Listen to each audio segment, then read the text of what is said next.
sais, Marty, j'aime beaucoup nos auditeurs. Ils sont très fidèles. Semaine après semaine, vous êtes au rendez-vous et vous posez beaucoup de questions pertinentes. Et dans les derniers jours, je te dirais dans les 10 derniers jours, on doit avoir reçu pas loin d'une dizaine de questions sur Nikita Artamonov. Les gens sont fascinés par la progression de l'espoir des surprise, Hurricanes de la Caroline, qui encore une fois ont repêché du côté de la Russie.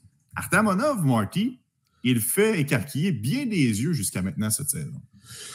Ouais, puis avec raison, pas vraiment le choix d'en parler. Tu sais, si on avait à poser une petite question quiz, qui est le meilleur joueur du repêchage 2024 au niveau des points dans la KHL, ben c'est même pas Ivan Demidov. Ivan Demidov est quand même bon, là, c'est pas ça mon point. Ivan Demidov arrive à égalité au 22e rang.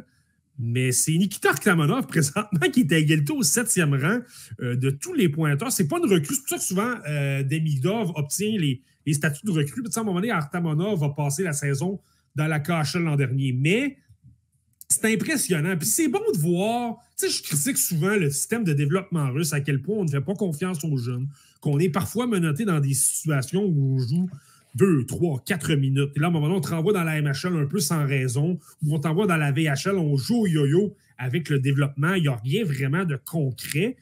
Mais la seule équipe qui est probablement à cet opposé-là, c'est le Torpedo de Nizhny Novgorod. Et là, ben, chapeau avec le développement de Nikita Artamonov. Va passer la saison dans la KHL l'an dernier. Tu pouvais déjà voir le talent offensif, tu pouvais déjà voir la vitesse, ça n'avait pas peur de l'utiliser par moment au sein du premier trio. Ce qui est intéressant dans le cas d'Artamonov, souviens-toi de l'an dernier, à un moment donné, je l'avais top 20 dans ma liste. Je l'ai eu une bonne partie de la saison à ce niveau-là. Je me disais, wow, il y a un coup de patin électrisant, déjà de calibre KHL. Il y a des mains en or. C'est quelqu'un qui est capable de créer beaucoup de chances. Un bon tir sur réception. Il travaille fort. Tu vois qu'à chaque fois qu'il est dans le coin, pas qu'il les gagne toutes les bagarres, parce qu'à un moment donné, il était plus petit, mais tu sentais qu'il y avait une hargne, il y avait une intensité. Il voulait vraiment travailler. Et clairement, l'entraîneur-chef, Igor Larionov, le récompensait pour ça, lui donnait beaucoup de temps de jeu, lui donnait des occasions offensives. Ce qui m'avait dérangé, c'est qu'à un moment donné, les mauvais plis qu'il avait, c'était souvent, il tentait beaucoup trop de choses, donc ça donnait des pertes de rondelles, ça donnait des revirements, ça donnait des contre-attaques. Puis à un moment donné, je me disais, je veux qu'il améliore cet aspect-là, et c'est pas arrivé de la saison.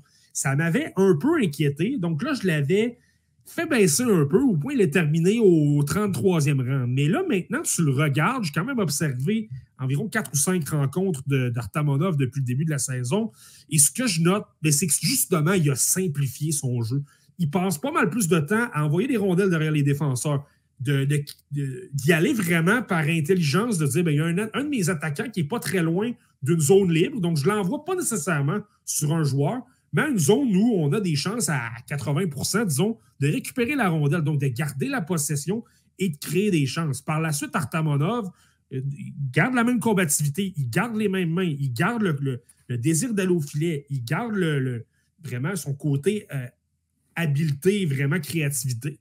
Et je pense que c'est pourquoi, là, présentement, il y a du succès. Moi, je suis vraiment content qu'il ait justement été en mesure de comprendre que s'il avait à simplifier son jeu, il allait quand même être capable de réaliser de belles pièces de jeu et de belles feintes, mais qu'il allait être encore plus efficace. Et présentement, je pense que c'est pour ça là, que présentement, Artamonov a beaucoup de succès. Il y a des vétérans qui sont partis aussi. Je pense à Nikolai Kovalenko, qui est maintenant avec l'Avalanche du Colorado. Ça lui a libéré un petit peu de chance un petit peu au niveau du temps de jeu. Mais ça fait rien. C'est quand même bien mérité pour lui. C'est quoi la suite des choses, Marty, pour Artamonov? Est-ce que c'est de passer encore quelques saisons du côté de la Russie avant de s'amener en Amérique du Nord?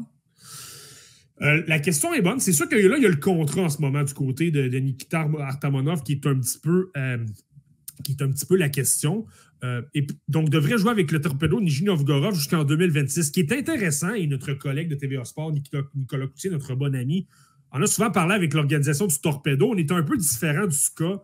On se dit, si les joueurs veulent aller dans la LNH, qu'ils y aillent. On n'a aucun problème. On ne va freiner personne. Donc, moi, je pense que Artamonov va rester 2 ans dans la KHL, va probablement connaître une autre excellente saison. S'il peut aider le Torpedo, le Torpedo, c'est une équipe de milieu de peloton un peu. Donc, si on peut simplement aller progresser un peu et peut-être pas viser un titre, mais faire du chemin en série, je pense que ça va devenir son objectif pour 2025-2026.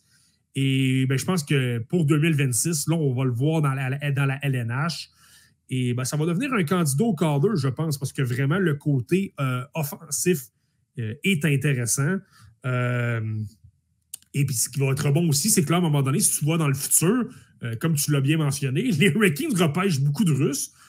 Donc là, oui, parfois, ça peut être intimidant, la barrière de la langue, la culture nord-américaine, mais si tout le monde est en même temps et que ça finit par parler russe à Raleigh, ça va peut-être aider tout le monde aussi.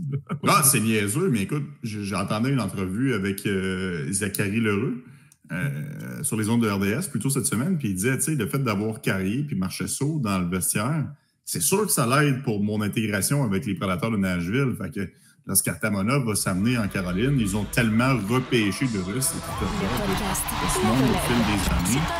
C'est sûr et certain que ça va aider à ce niveau-là, mais quand même, il faut le donner aux Hurricanes, Marty. Année après année, on n'a pas de repêcher du talent. Artamonov à 50, alors que pendant un certain moment, tu l'avais autour du 20-25e rang. Finalement, il a terminé 33e sur ta liste. C'est sûr que c'est un bon coup, mais on est toujours à l'abri, par contre, du fameux développement russe. Puis là, c'est pas nécessairement... Des fois, ça ne tourne pas du bon côté, comme présentement, ça peut faire grincer les dents. L'utilisation d'Ivan Demidov avec le Canadien de Montréal.